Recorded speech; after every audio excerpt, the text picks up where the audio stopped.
Estamos aqui com a doutora Alexandra Simeão para falarmos um pouco do seu percurso político enquanto mulher. Alexandra Simeão é analista política e independente. Que é preciso reconhecer, eu venho de uma família em que, tanto do lado materno como do lado paterno, as mulheres sempre se envolveram muito na vida cívica e na vida política. A minha mãe foi a primeira mulher candidata portanto, às eleições presidenciais na altura em África e até este momento em Angola. Criou um partido político ainda no exílio e foi presidente desse partido e deputada até à data da sua morte. De facto, este compromisso com a cidadania é um compromisso que tem como objetivo fazer valer as coisas em que acreditamos, quer dizer, se as coisas estão bem, termos a capacidade para dizer que estão bem, termos essa imparcialidade e sobretudo essa liberdade, mas quando as coisas não estão bem também termos a coerência de, portanto, chamar a atenção. Nenhum país pode ser saudável se não tiver uma sociedade que seja engajada, que seja proativa e, obviamente, nessa sociedade, como é o nosso caso, em que as mulheres são a maioria da população, é óbvio que não faz sentido nenhum que elas não sejam estimuladas e não sejam, obviamente, integradas em todo este processo. Bom, tem havido alguma evolução do ponto de vista da integração ao nível institucional, mas eu acho que isso ainda é muito pouco. É muito pouco porque um país de facto não vai muito longe se só tiver uma participação política ao nível das instituições. É preciso de facto que as pessoas individualmente consideradas se sintam livres e motivadas a participar, o que no nosso caso ainda não é uma realidade. E no caso das mulheres particularmente, a questão é bem mais complexa. Não é só uma questão de haver ou não haver liberdade de integração, mas é também, há uma série de fatores culturais que de facto eventualmente podem colocar em risco essa participação. Por exemplo, falo do caso, eu conheço algumas senhoras que gostariam muito de ser mais ativas, de participar e muitas vezes não fazem porque se sentem inibidas ou porque realmente são proibidas, por exemplo, ou pela família ou pelos maridos. Porque também há um medo que é real. Nós vivemos num país que tem uma Constituição que se diz democrática, mas na prática nem sempre isso acontece. O que é que acontece em relação à liberdade de opinião? Há um preço a pagar quando as pessoas exprimem a sua opinião. Então, se nós temos consciência que uma opinião pode pôr em perigo o nosso emprego, pode pôr em perigo o emprego do nosso marido, pode pôr, obviamente, em perigo com isto a sobrevivência da nossa família, é óbvio que as pessoas pensam duas vezes antes de emitir opinião ou de participar fisicamente, dando a cara, em algum projeto que de facto fuja ao grande projeto que é o projeto do partido maioritário. Aí não lhe acontece mal nenhum. Mas basta que, nem precisa de ser de outro partido, basta que seja independente, basta que tenha uma opinião própria e essa opinião não agrade. Portanto, eu acho que é contra isto que nós temos que de alguma forma, nos colocar de pé, no sentido de, obviamente, o medo é uma coisa real, ninguém está a dizer portanto, que as mulheres não fazem porque não querem, muitas delas têm vontade e de facto há este inibidor. E isto é válido para mulheres e para homens, porque infelizmente o mercado de trabalho está concentrado em empresas, tanto públicas como privadas, que normalmente são conotadas. A maioria da oferta de emprego é conotada. Portanto, se a pessoa tem uma opinião fora daquilo que é a opinião maioritária, portanto, neste caso do partido maioritário, corre sempre algum risco se trabalhar num banco, se trabalhar numa empresa de telecomunicações, se trabalhar para o Estado, se trabalhar... Portanto, há sempre, dependendo, claro que depois também vai depender muito do tipo de pessoa, não é? Quão disposta está para enfrentar esse risco, mas a maior parte das pessoas nem sequer querem pagar para ver, porque tem a ver com a sobrevivência da família. E, portanto, logo aqui é um constrangimento à partida que é preciso dirimir e, obviamente, quanto mais mulheres nós virmos no processo e quanto mais mulheres nós virmos engajadas, até fora dos partidos políticos, porque os países não são dos partidos nem são dos políticos, os países são dos povos, portanto, e os povos de facto é que são os soberanos e os povos otorgam, portanto, essa responsabilidade, emprestam temporariamente essa responsabilidade através do voto a um partido político para em seu nome gerir o país, mas não significa que eles se tenham que abster de ter uma opinião. Portanto, faz todo o sentido incentivar as mulheres, mas tendo consciência de que temos este constrangimento.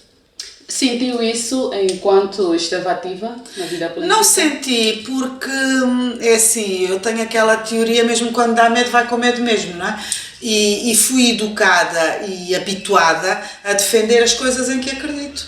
E fui habituada e educada, de alguma forma, a não recuar, a não me sentir inferior, a não me humilhar. Portanto, o tempo que eu tive, portanto, ativa politicamente do ponto de vista institucional, como vice-ministra da Educação portanto, no Governo de Unidade e Reconciliação Nacional, eu nunca tive nenhum problema com ninguém, mas eu sempre disse tudo o que pensava. Herdou isso da mamã coragem? Eventualmente sim, mas depois também há uma dose individual de contestação natural, que as pessoas que eventualmente foram educadas a expressar as coisas que sentem, de alguma forma não conseguem viver de outra forma, não é? E agora, quando nós pomos a cadeira em frente à nossa coerência, quando pomos a cadeira, o cargo à frente das coisas que fazem sentido, de facto não podemos estar a prestar um bom serviço à nação, não podemos estar a ser honestos em relação àqueles que em nós confiaram. Portanto, o grande objetivo aqui é ser coerente e aquilo que façamos o que fizermos, aquilo que a nossa postura tem que ser sempre de acordo com aquilo que vai beneficiar a maioria das pessoas. Portanto, não podemos estar num cargo público, não é, com um sentimento egoísta. Porque se eu sair daqui, o que é que eu vou comer amanhã? Aquilo não é um emprego. Quem vai para a política não pode fazer da política um emprego. A política não é um emprego. Portanto, ele torna-se um servidor público. E enquanto servidor público há regras. E uma delas é de servir. Não é servir-se, é servir. Portanto, faz todo o sentido que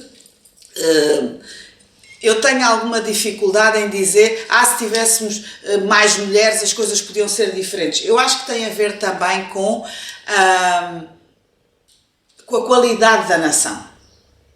Num país ético, os políticos são éticos. E como é que se constrói esse país ético? Olha, eu acho que uma das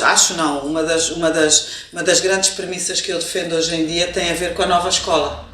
Eu acho que em todo o mundo, e a democracia está em perigo exatamente por causa disso, em todo o mundo nós temos visto taxas de abstenção absolutamente assustadoras, porque de repente os povos em muitos países do mundo estão a deixar de acreditar na democracia. Exatamente porque as pessoas votam num determinado programa, de um determinado partido, porque acreditaram naquilo que lhes foi dito. Este partido apanha-se no poder e durante 4 ou 5 anos não cumpre e do ponto de vista portanto, legal, não há nenhuma forma de o forçar a cumprir. Ele fica lá os 5 anos ou os 4 anos e aqueles que votaram nele acabam por ser o intervalo do voto. Ninguém fala com eles, ninguém lhes pergunta nada e também não há um botão para nós dizermos assim, olha, desculpe lá, acabou o seu tempo, agora saia. Portanto, do ponto de vista, não têm um mecanismo que permita que um político que se tenha engajado portanto, durante as eleições, em campanha eleitoral, não seja, de alguma forma, responsabilizado pelo facto de ter prometido uma coisa e não ter cumprido. Portanto, e isto ao longo dos anos tem vindo a fazer com que um grande número de pessoas diga, mas por que raio é que eu me vou levantar do sofá para ir votar neste cidadão ou neste partido, se há anos que é assim, as pessoas prometem, não cumprem, mas depois portanto, institucionalmente não encontro um mecanismo para defender aquilo que é o meu direito, porque eu só dei o meu voto porque houve um contrato tácito. Aquela pessoa prometeu-me, ou aquele grupo de pessoas prometeram uma coisa, eu acreditei e dei o meu voto. Se essa pessoa não cumpre, não é? Alguém deveria poder ser penalizado por isso.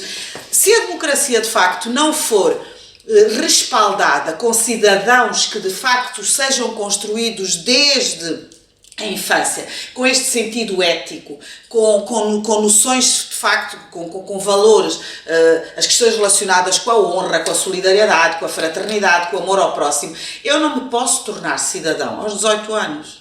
Quando dizem assim, olha, agora a senhora acabou de fazer 18 anos, está aqui um cartão de eleitor e vai votar. Eu tenho que ter construído esta cidadania em mim, desde que eu nasci, a não deitar lixo para o chão, a ser solidário com os mais velhos, a ter uma participação ao nível comunitário, ao meu nível etário, na escola, o bom comportamento, a criação de regras, a interiorização dessas regras. Portanto, há um conjunto, e esta nova escola não pode apenas ensinar português e fisicoquímica e matemática e história. De facto, isso é fantástico, faz parte, é importantíssimo, mas não podemos continuar a criar técnicos. Nós temos também que desenvolver pessoas, a qualidade humana.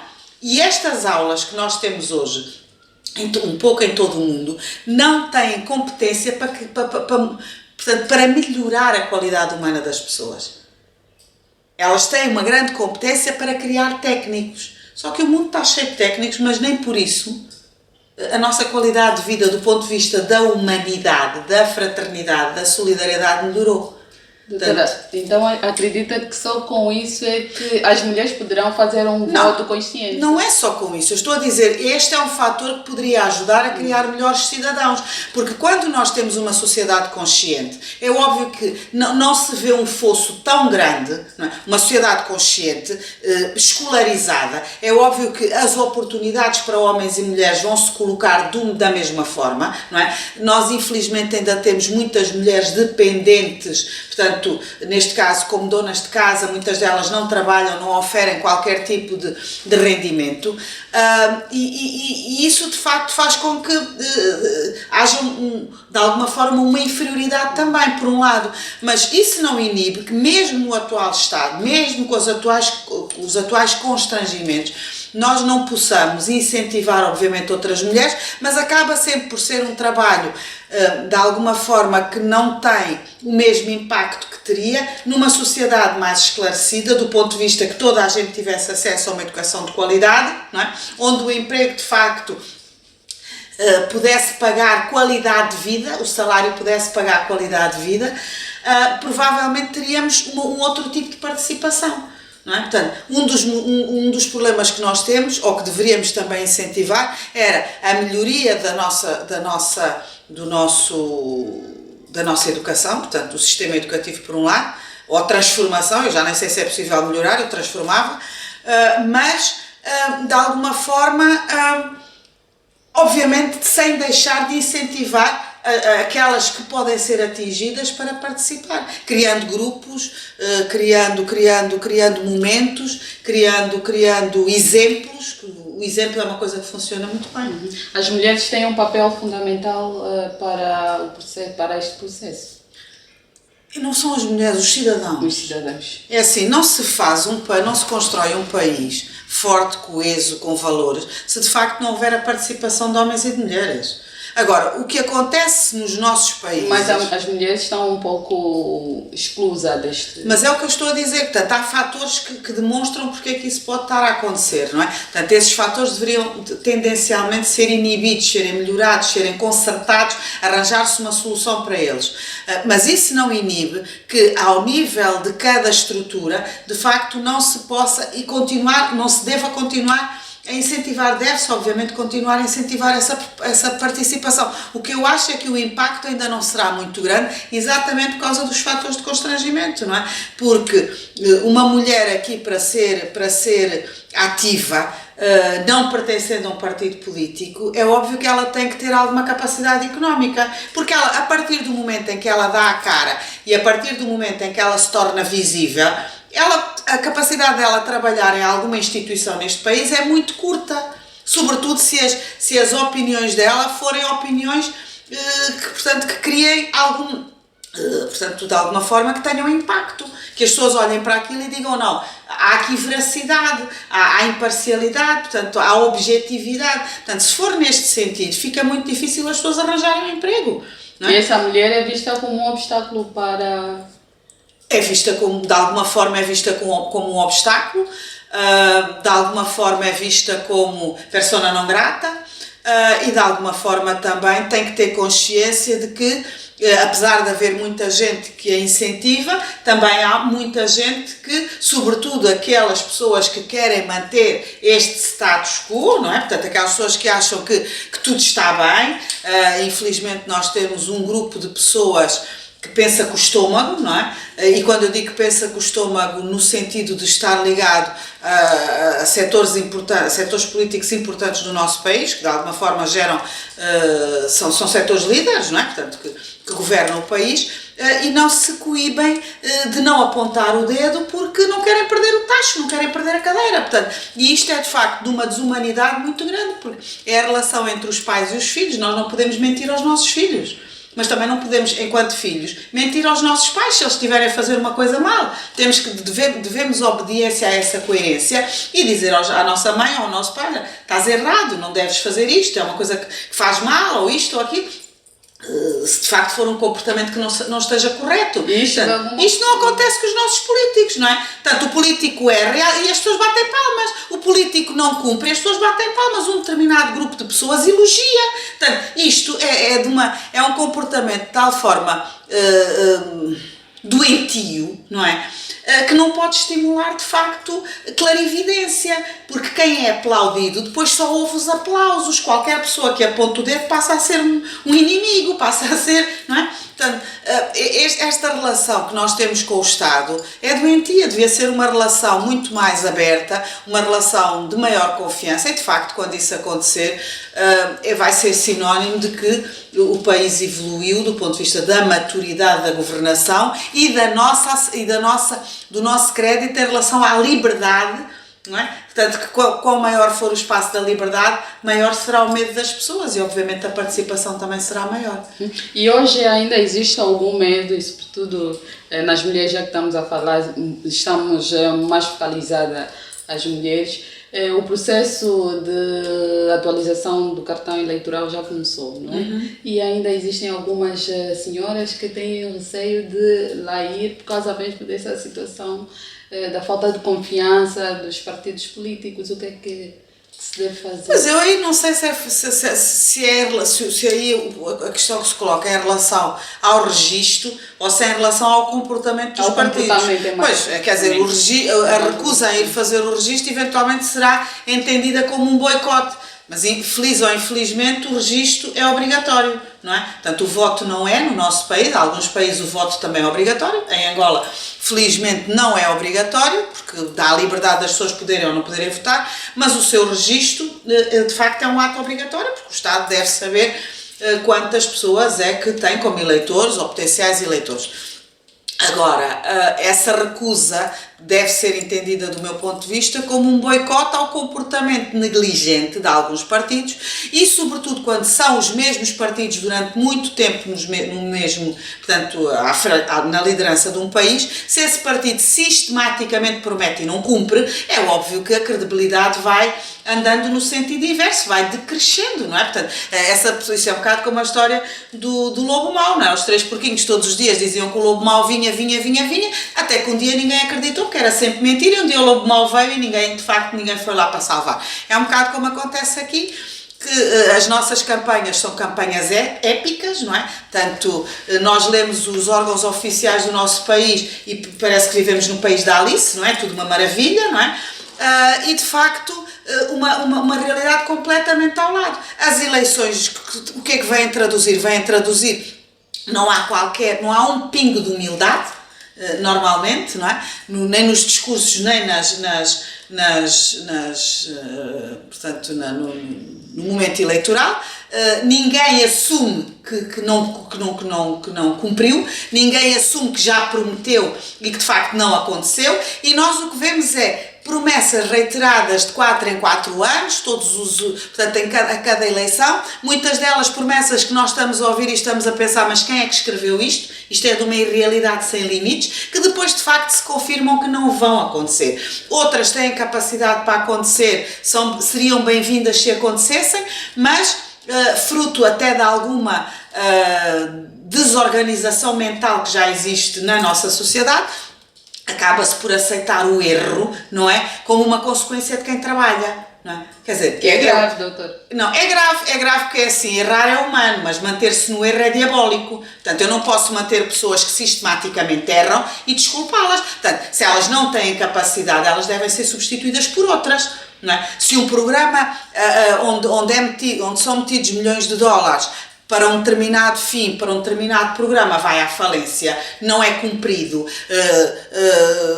o dinheiro desaparece, alguém tem que ser responsabilizado, não é? Quer dizer, estamos a falar, o dinheiro é público, mas não é do governo, o dinheiro é público, é dos contribuintes. Portanto, há aqui um conjunto de situações que de facto é preciso, e esse descrédito constante acaba por minar a confiança política e que se torna generalizada para todos os partidos, e as pessoas começam a olhar para os partidos políticos não como uma solução, mas como parte do problema, o que é mau. Portanto, quando nós olhamos, e isto não é apenas em Angola, infelizmente a democracia tem estado de alguns anos a esta parte, sobretudo a partir dos anos, provavelmente dos anos 80 do século passado, temos assistido a um decréscimo da confiança política um pouco em todo o mundo, em que as pessoas estão sistematicamente a perder confiança nos partidos políticos, e eu acredito que grande parte seja relativamente às promessas não cumpridas ou à alteração de compromissos quando ganham as eleições. Quer dizer, dizem, eu não vou fazer isto, e depois chegam lá e fazem.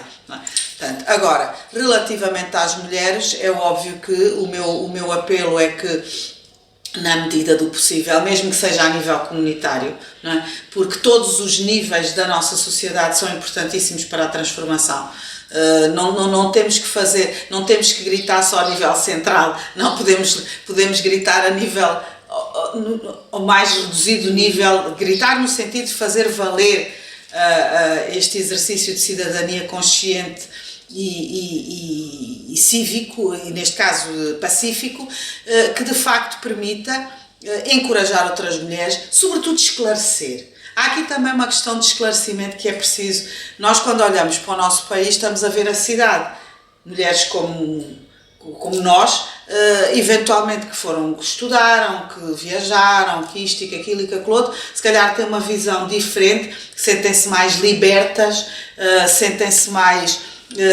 portanto, não é capazes, mais disponíveis porque realizaram outras experiências. Quando nós chegamos à micro-sociedade, em que vamos encontrar uma aldeia lá no fundo, que de facto as pessoas só viveram aquela realidade, só conhecem aquela realidade, fica muito difícil trazer destas pessoas, sejam homens ou mulheres, provavelmente principalmente mulheres, de facto oferecer-lhes uma outra realidade que ela não tenha vivido. Portanto, também é muito importante esse trabalho comunitário de esclarecimento, de abertura, de incentivação, no fundo, um abraço, não é? A essas pessoas, chamá-las para de facto uma outra realidade, que elas possam ser tocadas por algo, por outro tipo de sentimentos, que de facto não seja aquele da estagnação, porque em muitos sítios houve uma estagnação, continua a haver uma estagnação. E quem deve fazer isso? É óbvio que teoricamente devia ser o Estado, neste caso o Governo, se tivesse interesse em esclarecer as pessoas, mas esclarecer as pessoas não é do interesse do nosso Governo. Portanto, temos contado, eu acho que o papel das organizações da sociedade civil tem sido muito importante a todos os níveis, desde as organizações profissionais às organizações cívicas, até algumas organizações políticas.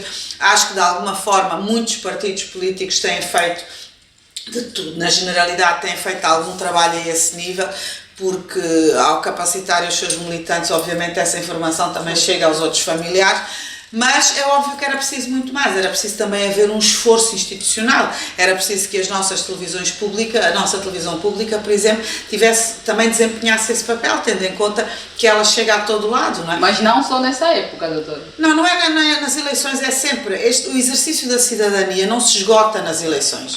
Por isso é que eu lhe estava a falar há bocado do papel da escola. Eu tenho que começar a moldar um cidadão a partir do momento em que ele nasce. Não é aos 18 anos, que é o que acontece um pouco por todo o mundo. Eu torno-me cidadão, oficialmente, a partir do momento em que eu faço 18 anos, porque posso exercer esse direito de... Quer dizer, obviamente sou cidadão a partir do momento em que estou registado, não é? Mas ao nível do exercício de direitos, não é? Praticamente é a partir dessa idade que as pessoas olham para nós, porque já votamos, então ganhamos um novo estatuto. Mas depois falta-lhe essência, faltam-lhe outros conteúdos que de facto não foram plantados na infância. A nível da educação dos nossos filhos, eu acho que a escola é muito importante, mas aquilo que nós damos em casa todos os dias aos nossos filhos, e não estou a falar de coisas muito complicadas, estou a falar sobretudo de valores. Nós, neste momento, em Angola, vivemos uma crise de valores muito grande. E se nós não tivermos uma sociedade que caminha a passos largos para uma postura ética, aquilo que nós podemos esperar do futuro vai ser uma grande algazarra, uma grande confusão, uma grande promiscuidade.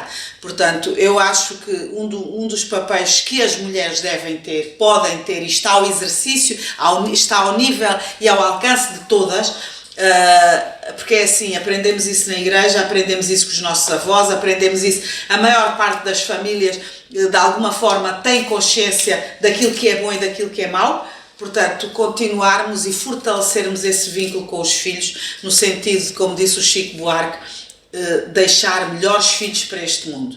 Não vale a pena só tentar deixar um mundo melhor, porque se os filhos não prestarem, é óbvio que eles vão estragar novamente aquele mundo melhor que foi criado. Portanto, é extraordinariamente importante que a educação que nós damos aos nossos filhos não seja apenas uma educação de futilidade, não seja apenas uma educação ao nível do salário de cada um, que possa ser muito materializada, não é? Mas que seja uma educação que também e essencialmente tenha como base valores éticos, valores que salvaguardem a fraternidade, a honra, que salvaguardem de facto a solidariedade e sobretudo o amor ao próximo. Uma sociedade onde as pessoas têm esta consciência é muito mais coesa, é muito mais forte e vai muito mais longe. E este papel é inalienável em relação às mulheres, porque somos nós que estamos mais tempo com os filhos. De facto, há uma relação entre as mães e os filhos. Não digo que seja mais importante que a dos pais, jamais poderia dizer uma coisa dessas, mas é uma relação se calhar mais, portanto, que exige mais tempo, onde participamos mais vezes, não é? E portanto, nesse contexto, acho extraordinariamente importante que nenhuma de nós se desvincule dessa obrigatoriedade de poder contribuir diretamente, porque provavelmente é muito mais importante educar um bom filho do que torná-lo um bom militante. Porque um militante que não seja boa pessoa normalmente não vai a lado nenhum.